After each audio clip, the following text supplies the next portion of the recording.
Welcome to the next in our series of lectures for U.S. History 1. Today we're going to talk a little bit about our government.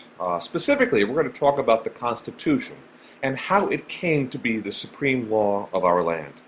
As always, there are some key terms that you should pay attention to as you are watching this video.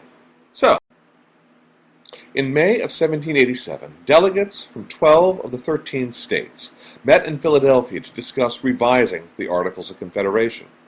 This was possibly the greatest gathering of heavyweights in American history. George Washington, the hero of the American Revolution, and one of the richest men in Virginia, was there. So was Benjamin Franklin, America's most famous scientist. Future U.S. Presidents James Madison and James Monroe also attended, as did Washington's good friend Alexander Hamilton. Aside from the big names, however, historians over the years have spent a great deal of time looking at who the delegates to the convention were. What they have discovered is that the delegates on the surface looked to be a diverse group. There were merchants, there were slaveholding plantation owners, there were lawyers who attended. However, while their professions may have been different, the delegates did share one thing in common. Most were very, very wealthy. In contrast, almost none of the delegates represented small-time artisans or farmers. Moreover, there was no representation from the frontier regions of the new nation. So why does this matter? Well, some historians argue it matters because this shaped our form of government. They argue that the new government, when created, would work to the best interests of the wealthy. The goals of the delegates varied from state to state. Some wanted to merely amend the Articles of Confederation to make it work better. Others had something different in mind. They wanted to scrap the Articles completely and replace it with a far more powerful system of government. This idea is best represented in what was known as the Virginia Plan. As its name suggests, the Virginia Plan was proposed by delegates from Virginia. Specifically, it was the brainchild of one delegate, James Madison. Madison was a brilliant young thinker who was well versed in the political philosophy of his day. By today's standards, there is no way Madison would have been an important politician, however. He was very short, just more than 5 feet tall, something that just wouldn't work in our image-obsessed culture. Nevertheless, Madison's Virginia Plan will become the talk of the convention. Why? Mostly because it calls for completely scrapping the Articles of Confederation and replacing them with a far more powerful government. So what did the Virginia Plan want to do? Well, first of all, it called for replacing the Articles of Confederation's single-house legislature with a two-house Congress.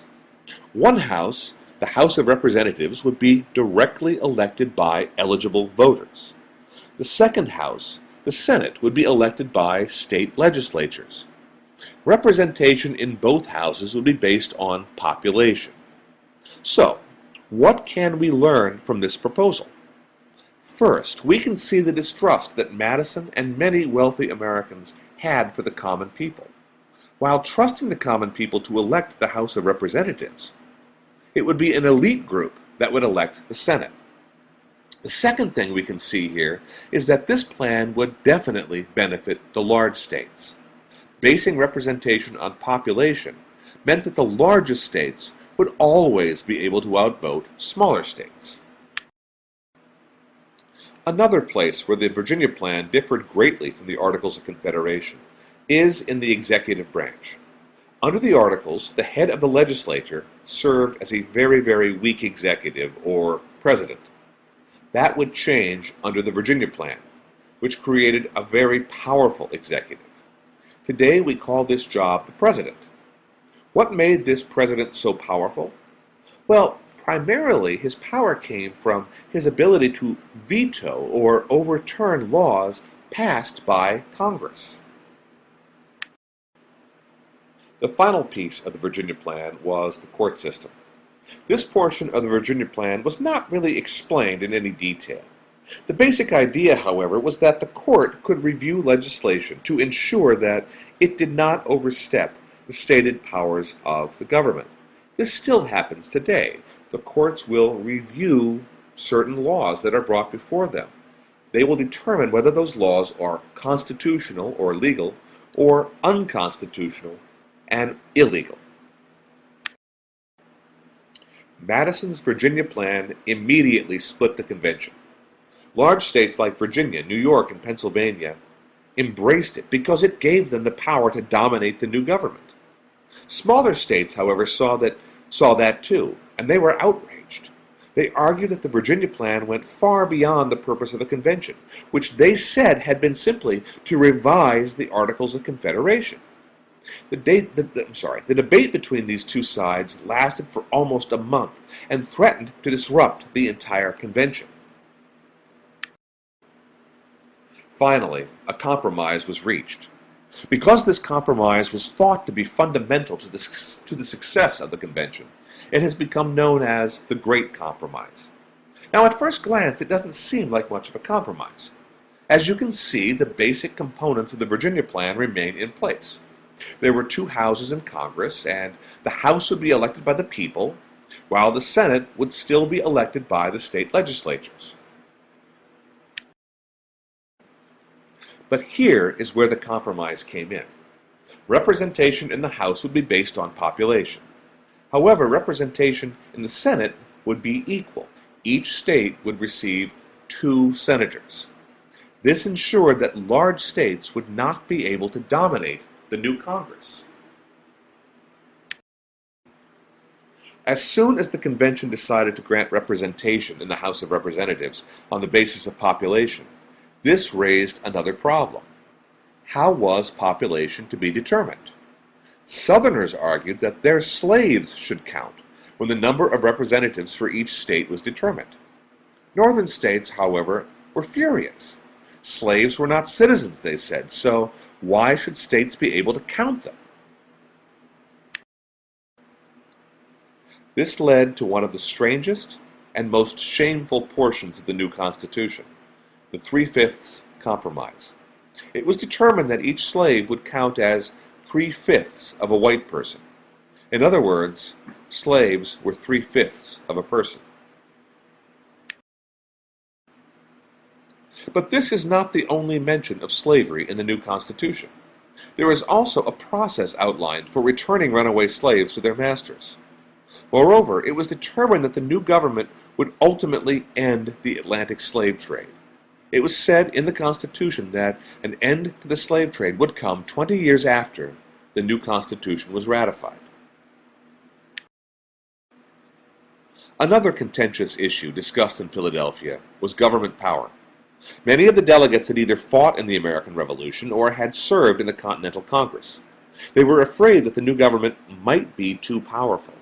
They feared that they had exchanged British tyranny for the tyranny of the new government. To calm these fears, the delegates at Philadelphia divided power among the 3 branches of government and inserted various checks and balances into the Constitution to ensure that no single branch could dominate the other.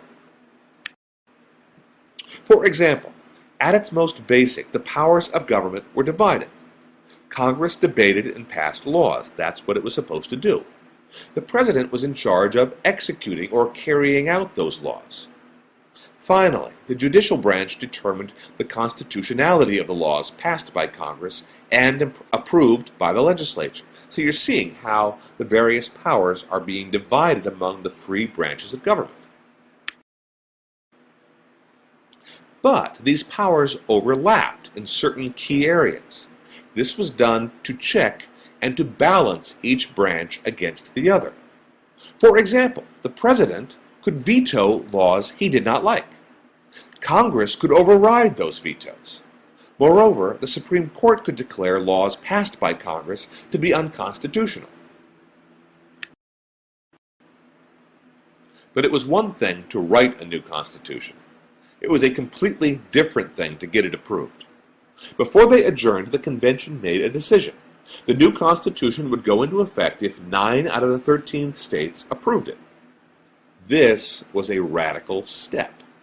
The Articles of Confederation made it clear that any changes to the government needed unanimous approval. Another radical step was the ratification process itself. Again, the Articles made it clear that changes needed the approval of state legislatures. However, the convention delegates feared that the state legislatures would not approve the new government. Thus, they declared that ratification or approval of the new Constitution would be done by specially elected state constitutional conventions. Still, there were powerful forces working to stop the Constitution. Please don't get the idea that approval of the new Constitution was going to be automatic. There was a real chance that this thing would go down to defeat. Many of the opponents of the new Constitution feared that the new government was too powerful and it would trample upon the rights of the people. Some feared that it would ultimately lead to a repeat of the English king and his tyranny. Opponents of the new Constitution became known as Anti-Federalists. Now, specifically, what did Anti-Federalists fear? Specifically, Anti-Federalists feared that the new government took too much power away from the states. They believed that the government was something to be distrusted. Liberty and the rights of the people could best be protected at the local level. Moreover, many questioned why no Bill of Rights had been included in the new Constitution. This seemed suspicious to those who feared that the new government sought to trample on the very rights that the Revolution had fought to protect. If you want to look for any precedents in what the Anti-Federalists are saying, really there's a lot of similarity between the Anti-Federalists and the Tea Party movement of 2014. There really are some similarities in the fear and the suspicion that both groups have of national government. So now that we know what the Anti-Federalists feared, we need to understand who they were. Interestingly, the Anti-Federalists consisted of many of the groups that had not been allowed to participate in the Constitutional Convention. Many were frontier settlers who valued their independence and distrusted government. Others were small farmers. The Anti-Federalists also included a number of the greatest leaders of the American Revolution. For example, Patrick Henry of Virginia, famous for his line, "Give me liberty or give me death," was an Anti-Federalist who actively worked against the Constitution. Another Anti-Federalist was Samuel Adams, better known today for the beer that's named after him. The arguments made by the Anti-Federalists were very powerful ones, and so to respond to those arguments, supporters of the Constitution, known as the Federalists, published a series of essays that they called the Federalist Papers. One of the arguments that the Federalist Papers tried to address was that of rights. For example, one essay written by James Madison called Federalist Number 10 argued that contrary to popular belief, human rights could best be protected at the national level. The argument was that in a national government, there are so many different interests and groups that no one group could dominate.